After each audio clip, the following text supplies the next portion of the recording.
Bonjour chers amis, frères et sœurs, enfants. Nous sommes vendredi 8 mai 2020, rendez-vous du matin. L'apôtre Paul nous parle que notre vie est une course. Que ce soit un sprint ou un marathon ou une course d'obstacles, une course, c'est quelque chose qui passe vite. La Bible parle de notre vie comme une fleur. Ésaïe 40, verset 8 nous dit « L'herbe sèche, la fleur tombe. Mais la parole de Dieu subsiste éternellement. » C'est pour cela que ce matin, je vous invite à écouter la parole de Dieu.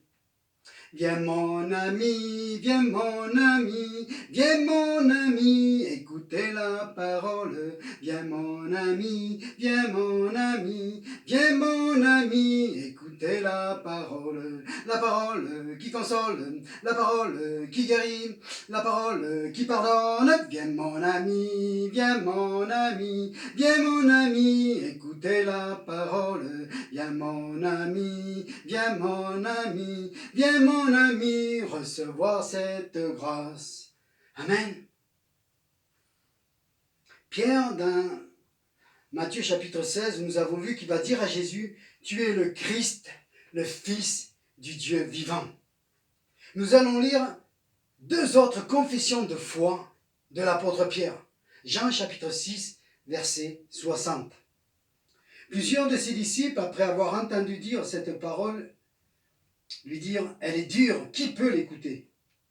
Jésus, sachant en lui-même que ses disciples murmuraient à ce sujet, leur dit « Cela vous scandalise-t-il? Et si vous voyez le Fils de l'homme monter où il était auparavant? C'est l'esprit qui vivifie, la chair ne sert à rien. Les paroles que je vous dis sont esprit et vie. Mais il en est parmi vous quelques-uns qui ne croient point. » Car Jésus savait dès le commencement qui étaient ceux qui croyaient et ceux qui ne croyaient pas, et celui qui le livrerait. Et il ajouta, « C'est pourquoi je vous ai dit que nul ne peut venir à moi si cela n'a été donné par le Père. » Dès ce moment, plusieurs de ses disciples se retirèrent et n'allèrent plus avec lui. Il s'agit de 70 hommes qui partirent parce qu'ils ont trouvé que les paroles de Jésus commençaient à devenir dures. Alors Jésus se tourne vers les 12. « Et vous, ne voulez-vous pas aussi vous en aller ?» Simon-Pierre répondit, « Seigneur, à qui irions-nous? Tu as les paroles de la vie éternelle. Tu as les paroles de la vie éternelle. Et nous avons cru, et nous avons connu que tu es le Christ, le Saint du Dieu vivant. » Amen. Il s'agit d'un moment où Jésus a parlé sur le pain qui représentait son corps et le sang, le vin qui représentait son sang et qui devenait un breuvage. Alors, beaucoup ont été dans la confusion. Prendre le pain, manger, c'est manger son corps, boire le vin, c'est boire son sang. Alors, ils n'ont plus rien compris et 70 se sont partis et se sont éloignés. Et pourtant, l'apôtre Pierre, lui, par contre, il va dire « Tu as les paroles de la vie éternelle. Nous avons connu que tu es le Christ, le Saint de Dieu. » Amen. Un jour, des hommes religieux, des pharisiens, avaient envoyé des huissiers pour surprendre Jésus dans ses paroles. Et voilà à leur retour ce qu'ils vont dire. Jean chapitre 7, verset 46. Les huissiers répondirent, « Jamais homme n'a parlé comme cet homme. » Si on rajoute à tout cela tous les prodiges et les miracles qu'il a accomplis. Écoutez, Jésus prêchait était quelque chose. Il était la Bible vivante, la parole faite chair. Il est la connaissance, la sagesse, l'architecte de la création. Et toutes ces choses, un jour, vont nous être révélées dans sa gloire quand il va revenir. Et le monde sera dans la confusion, voire même dans la peur.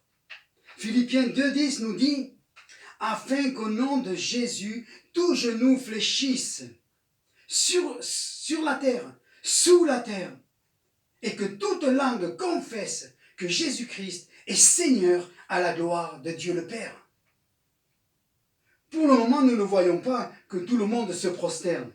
Mais le jour de son avènement, tous ceux qui se seront prosternés, alors rentreront dans sa gloire. Pour ceux et celles qui n'auront pas cru au message de l'Évangile, qui se seront moqués, voire même blasphémés contre l'Église et contre Jésus-Christ.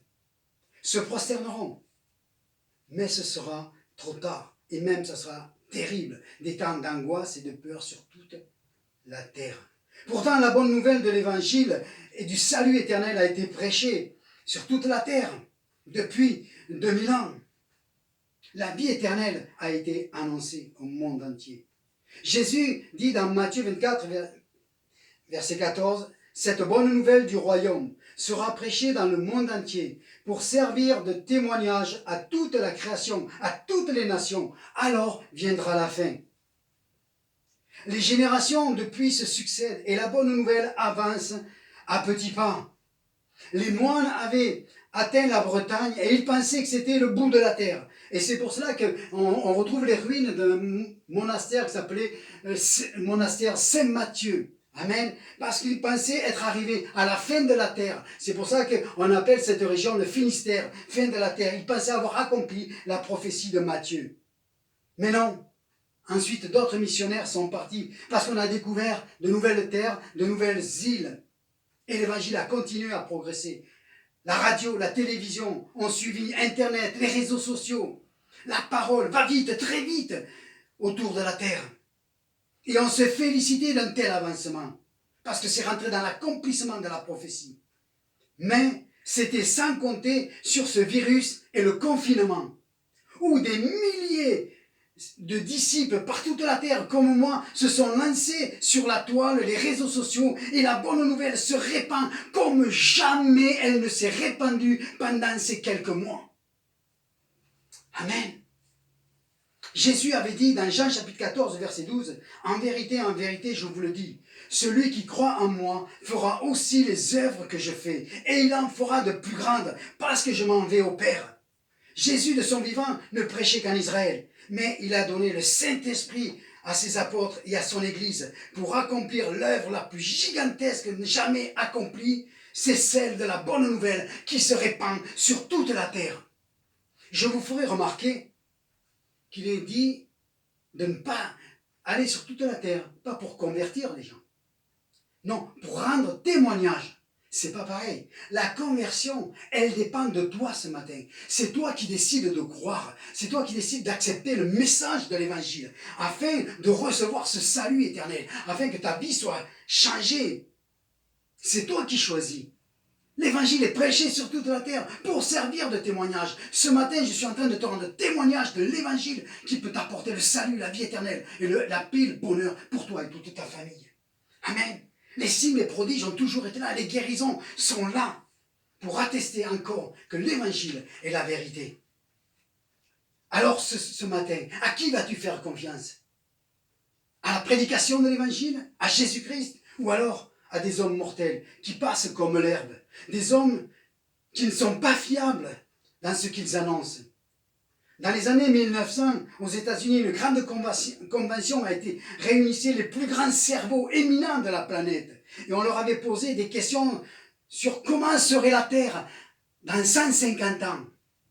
Or, sur toute la ligne, ces hommes-là, les plus éminents, se sont trompés. Ils n'avaient même pas vu qu'il y aurait 2 guerres mondiales à l'arrivée.